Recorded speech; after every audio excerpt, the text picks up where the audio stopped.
Hi everyone, আমি মৌসুমি math সলে আপনাদেরকে স্বাগত জানাই। আচ্ছা, এখানে আজকের পিএসসির ম্যাথ নিয়ে চলে এসেছি। পিএসসির এক্সামে যে ম্যাথগুলি পড়েছিল সেখান থেকে সংগৃহীত। আচ্ছা, অঙ্কটা কি আছে তোমাদের সামনে আগে দেখাই। একটি ত্রিভুজের কোণগুলির অনুপাত 5:6:1 হলে ত্রিভুজটির কেমন ত্রিভুজ হবে? আচ্ছা, প্রশ্ন থাকছে কি, তাহলে একটি ত্রিভুজের কোণগুলির অনুপাত বলে দিয়েছে। এখানে বলেছে অপশানে সূক্ষ্মকোণী না সমকোণী না স্থূলকোণী না ডি আছে অপশান সূক্ষ্ম ও সমকোণী, দুটোই হবে। তাহলে এখানে আমরা কি করব, অঙ্কটা করলে তবে বুঝতে পারবো যে এটা সূক্ষ্মকোণী না সমকোণী না স্থূলকোণী, কোন উত্তরটা হবে। চলো তাহলে অঙ্কটা শুরু করা যাক। অ্যান্সারটা তাহলে তৈরি করি।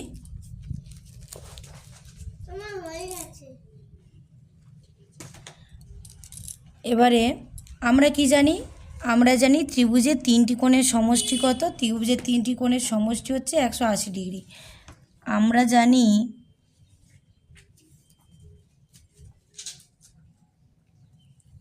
তোমাদেরকে খুব সুন্দরভাবে বুঝিয়ে দেবো, যেটা যাতে না কোনো প্রবলেম হয়।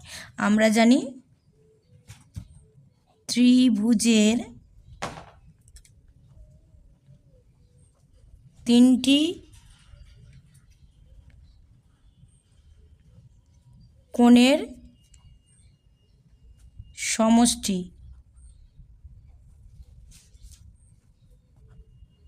ত্রিভুজের তিনটি কোণের সমষ্টি কত? 180 ডিগ্রি। এটা কিন্তু আমরা জানি। তাহলে এটা আমরা কি জানি? আমরা জানি ত্রিভুজের তিনটি কোণের সমষ্টি 180 ডিগ্রি হলো। এবারে আসছি, ত্রিভুজের যখন তিনটি কোণের সমষ্টি আমরা জানি 180 ডিগ্রি, তখন ওখানে ত্রিভুজের কোণগুলি কি হবে? যেহেতু কোণগুলির অনুপাত বলে দিয়েছে, তাহলে কোণগুলি কি কি হবে আমাদের জানতে হবে। তাহলে কোণের অনুপাত কত বলে দিয়েছে? কোণের অনুপাত বলে দিয়েছে 5:6:1। তাহলে কোণের অনুপাত ওখানে বলে দিয়েছে। তাহলে চলো ওখানে করি, যেহেতু কোণের অনুপাত বলে দিয়েছে তাহলে কি করব, কোণের অনুপাত যখন বলে দিয়েছে অর্থাৎ কোণগুলি হবে, অতএব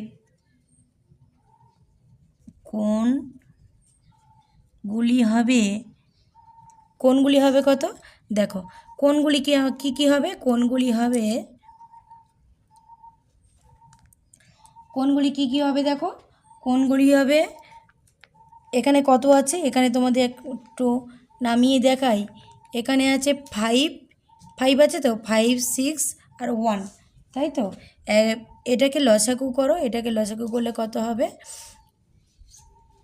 এটা 5 আর 6 যোগ করলে কত? 11 আর 1 যোগ করলে কত? 12। তাহলে কি হবে এখানে? এখানে হবে 5-এর 12। একটা হবে কত? 5-এর 12।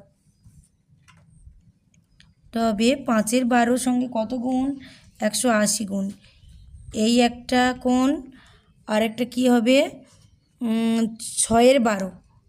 6-এর 12 সঙ্গে কত গুণ? 180 গুণ। আরেকটা কত হবে? 1-এর 12। 1-এর 12 সঙ্গে কত গুণ? 180 গুণ, এত ডিগ্রি।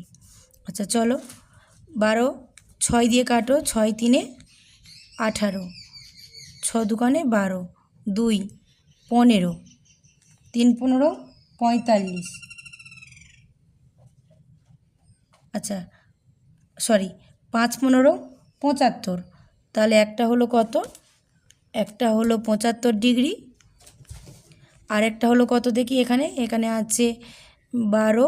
তাহলে 2, 6, 12, 2, 6, 12, সরি 6-2 12 আর 3, 6, 18, 3, 15, 6-15 90 ডিগ্রি। আরেকটা কাছে আছে কত?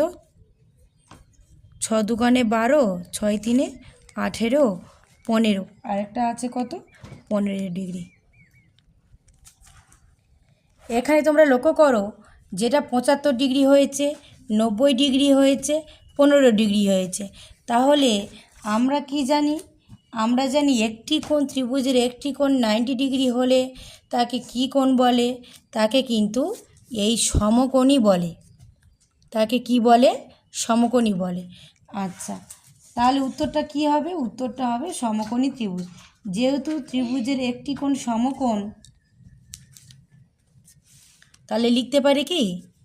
যেহেতু ত্রিভুজের একটি কোণ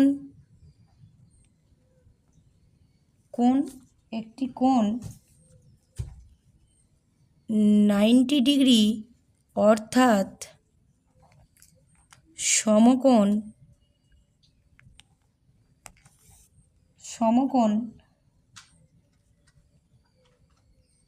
একটি কোণ 90 ডিগ্রি অর্থাৎ সমকোণ, তাই ত্রিভুজটি হবে তাই ত্রিভুজটি হবে কত? ত্রিভুজটি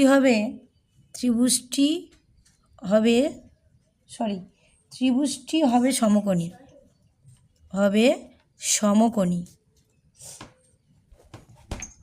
তাহলে কি হলো? এটা হলো সমকোণী ত্রিভুজ। তাহলে ত্রিভুজটি কি হলো? সমকোণী ত্রিভুজ। কেন হলো? একটি কোণ 90 ডিগ্রি, তাই হলো এটি সমকোণী ত্রিভুজ। যেহেতু এখানে সমকোণী বেরোলো, তাহলে এখানে অপশানে কোনটা হবে? উত্তরটা অপশানে দেখো, এখানে অপশানে আছে সূক্ষ্মকোণী সমকোণী, এটা হবে অপশান বি। তাহলে সঠিক উত্তর কোনটা হবে? সঠিক উত্তর হবে অপশান বি। এই ছিল আমাদের আজকের ম্যাথ। আচ্ছা, এরপরে বলি, যারা আমার চ্যানেলে নতুন তারা আমার চ্যানেলটিকে অবশ্যই করে সাবস্ক্রাইব করো, আর যারা আমার চ্যানেলে আছো তাদেরকে অসংখ্য ধন্যবাদ। পরের ভিডিও বা কী নিয়ে তোমাদের ম্যাথ লাগবে আমাকে কমেন্ট করে জানিও, সেই ধরনের ম্যাথ আমি তোমাদের সঙ্গে আলোচনা করব। তাহলে আজ ভিডিওটা এই পর্যন্ত, আবার কোনো নেক্সট ভিডিওতে দেখা যাবে অন্য কোনো একটা অঙ্কের টপিক নিয়ে। তাহলে সবাই সুস্থ থেকো, ভালো থেকো, ধন্যবাদ।